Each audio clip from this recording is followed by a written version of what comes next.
Hello, everyone. Today, we are finally excited to announce the release of the 4473 December 2022.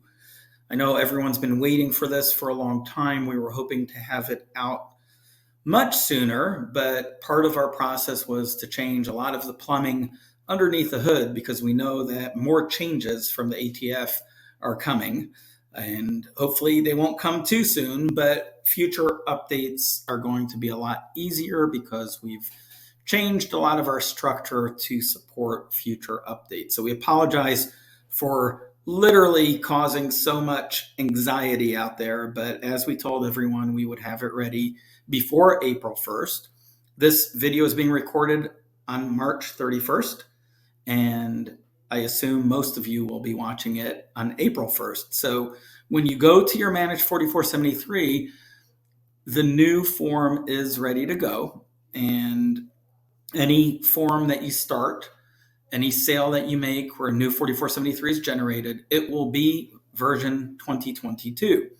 Any completed 4473s will still be version 2020, which by law they have to be. So you may have some 4473s in what I call limbo, meaning they were started before April 1st in version 2020. And now that it's April 1st, they have to be completed in version 2022, which means that you may have to get your customer to go and fill out some of the new questions that are in the new 4473. And you'll see immediately, if you look on my screen, you'll see that I've got one 4473 where section B is underlined in yellow. If I hover over it, right over that section, we literally tell you customer info update required for the new ATF Form 4473. That's because this form was started on March 24th, but never was completed, right?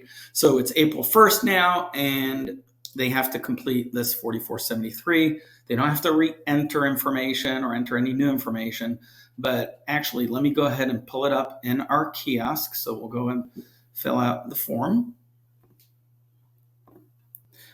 All right, so I put in the code.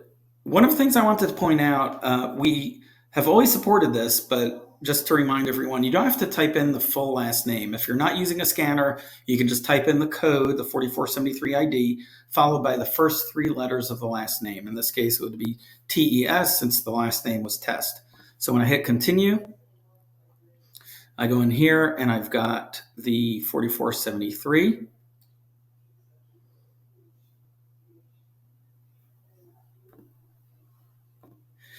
And what we'll do is we'll just jump right to the section that needs the additional information. So I can go right over to question 10, and you'll actually see a new question here. And this is asking the actual purchaser of the firearm whether or not they reside in city limits.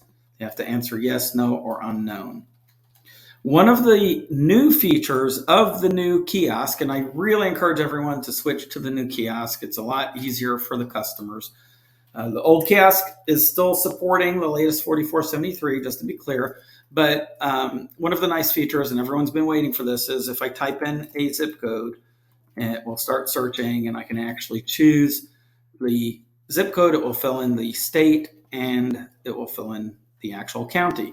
Many customers, many buyers, they don't read that properly, and they fill in country instead of county. So this hopefully will alleviate some of those errors so they don't enter US, USA, or wherever country they think they're in. So this will actually fill in the county for you automatically. So that's a nice little feature. All right, once I go ahead and hit next, we'll jump all the way to where's questions 21, because the first question that was changed is question 10. The other questions that were changed are actually 21A, 21B, and 21C. 21A, the verbiage changed.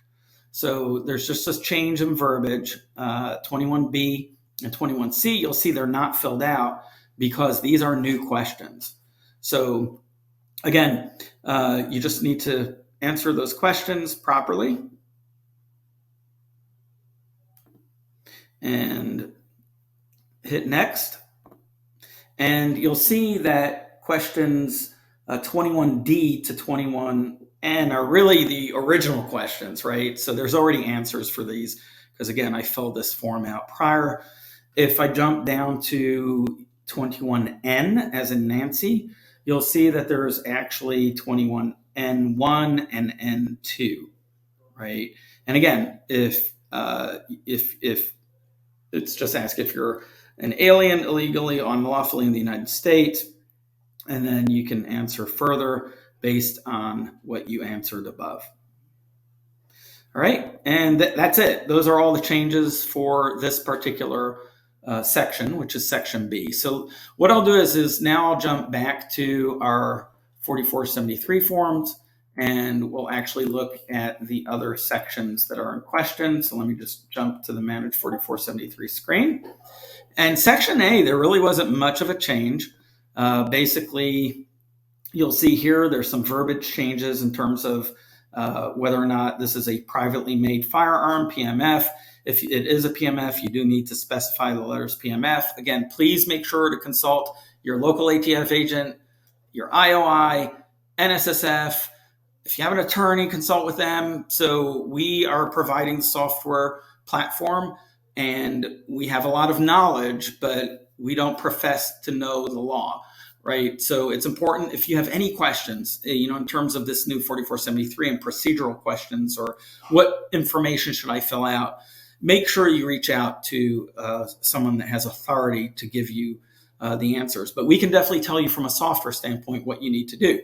So question 8 is the other, the new part of section A. So again, just some verbiage changes up above, and then question 8, check if any part of this transaction is to facilitate a private party transfer.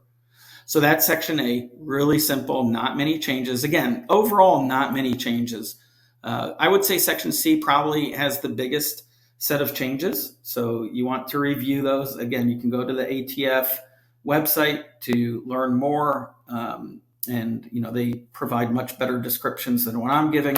But basically, in section C, we've got the first set of questions related to gun shows, and that's question number 25. If you are at a gun show and this 4473 is being filled out at a gun show, you need to make sure to specify the name of the function, the county, the address, city, state, and zip. That's extremely important. So then we can just go down to 26B. There's some changes in here, supplemental government issued documentation.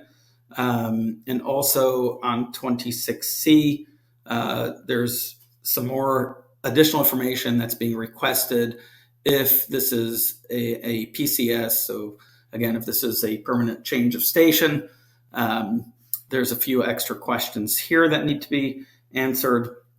And then as you go down to 26D, which actually relates to if 21N2 was answered yes, you actually need to provide the exception documentation showing the exception to the prohibition and attach a copy to this ATF Form 4473.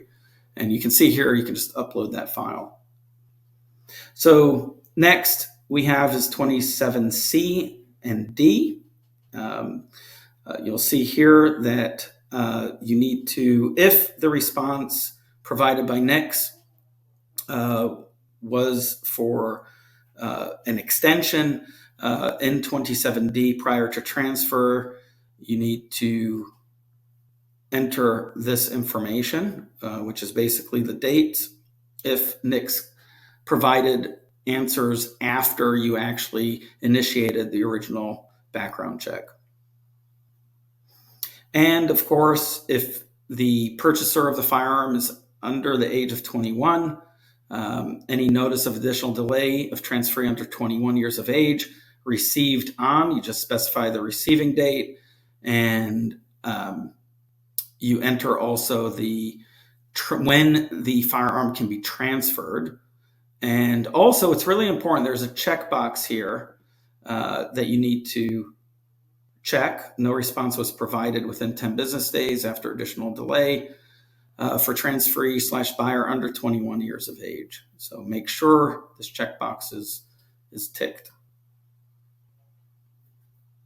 All right, so that's most of the questions that changed with section C. I think that's basically it, and we can move on to section E.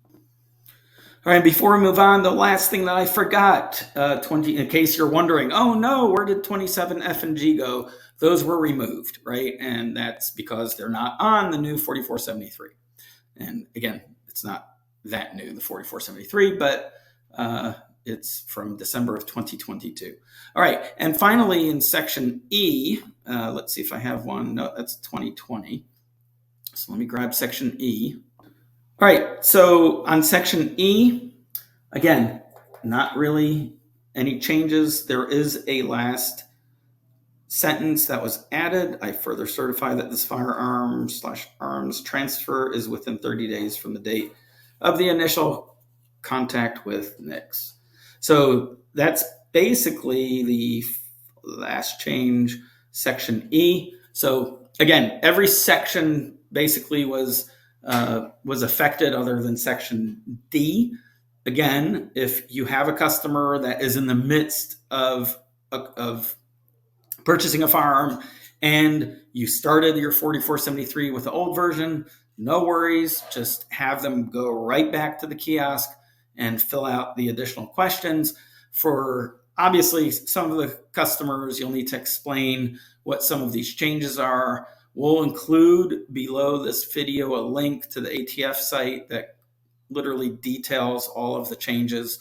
And if you have any further questions, definitely reach out to our support staff. I know April 1st is a Saturday. We do have a full staff that will be available for any questions or any problems that you have. Please do not panic. Again, we apologize for the extra anxiety we caused. Our goal is never to give you anxiety because we end up with anxiety. So nothing like waiting till the last minute, but keep in mind, we've been working on this, ran into a few snags, but we feel really good. A lot of testing going on. 2 gun shops have been fully testing this. That's not to say we won't run into any surprises, but we're ready to react very quickly. We look forward to working with you, and we hope you have a fantastic weekend with this new 4473. Again, staff will be there all weekend if you have any trouble. Thanks so much for watching this video.